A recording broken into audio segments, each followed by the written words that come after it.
We're going to embed a PDF onto a Google site web page in this tutorial. So our starting point is we're going to make the page. Go to our site. We're going to make the page where we want the PDF to be located. Now, most likely I would have a directory, and maybe I'm doing an ancient Egypt article, so I might have a link of ancient Egypt, and then under that I'd have ancient Egypt articles. And I have an example of that I'll show you at the end of the tutorial. So I'm going to say call this ancient Egyptian art because I have a cool article about that I want the students to read. I'm going to keep it at the top level for the purpose of this tutorial. And then this is going to be a public page, so I don't want my students commenting necessarily here. I may want them to make comments, but I'm going to go ahead and save, and I'm in the edit mode. But chances are not. I like to always take this off if I'm not going to use it. Just notice I can insert a PDF. I can insert something from Drive. I can, and then it kind of limits me on I can't just insert any file here. Can do videos. I'll show that later. But I can't just click here and say upload a document and have it come into Google Sites and then have it appear automatically. As with like if you use WordPress, that's kind of a standard thing you do when you want to add a file. You have this upload file option here. We don't have it here, so but no worries, that's not really a problem. So I just click save here. I'm going to prepare my site here. I guess I don't want people who are logged in to add files or make comments necessarily yet. So I like to go to page settings, and it's just kind of my habit to take these off unless I'm using them. Okay, so I just think it looks cleaner if you're not using it. You might want the kids a good idea to have them discuss it. You got to manage that though. So anyway, here I go. Next step is to go to Drive. I can insert things that are already in my Google Drive. So I'm going to go to my social studies folder. I have an ancient Egypt articles page. I already have one in here. Notice here the link here. It's a shared document. But I'm going to upload another one. File upload. Go ahead and grab that. Welcome to my messy computer here. Ancient Egypt art. I just double click and watch that upload. Should just take a couple of minutes. So this is great. Instead of running off copies, I can just have kids read it online if they have one-to-one devices or Chromebooks or something. Now notice I don't have the shared item here. I can grab the link, I can share that link with all my kids, but they can't open it.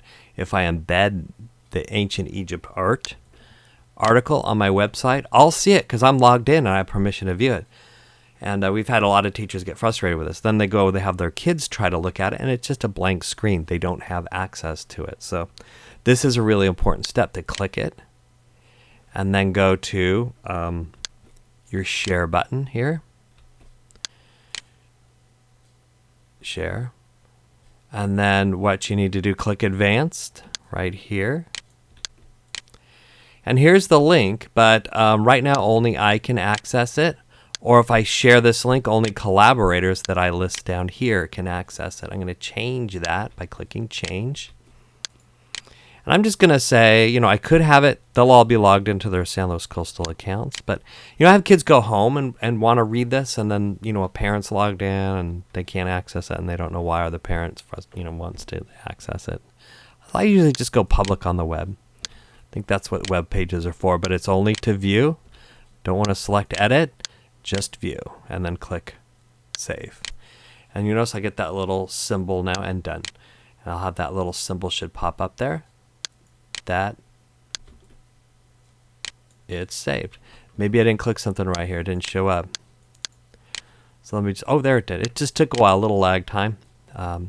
Okay, so I have that. Now I'm going to get the embed code for this. I still, unfortunately, not really set up to say insert. I wish you could just now go insert the PDF.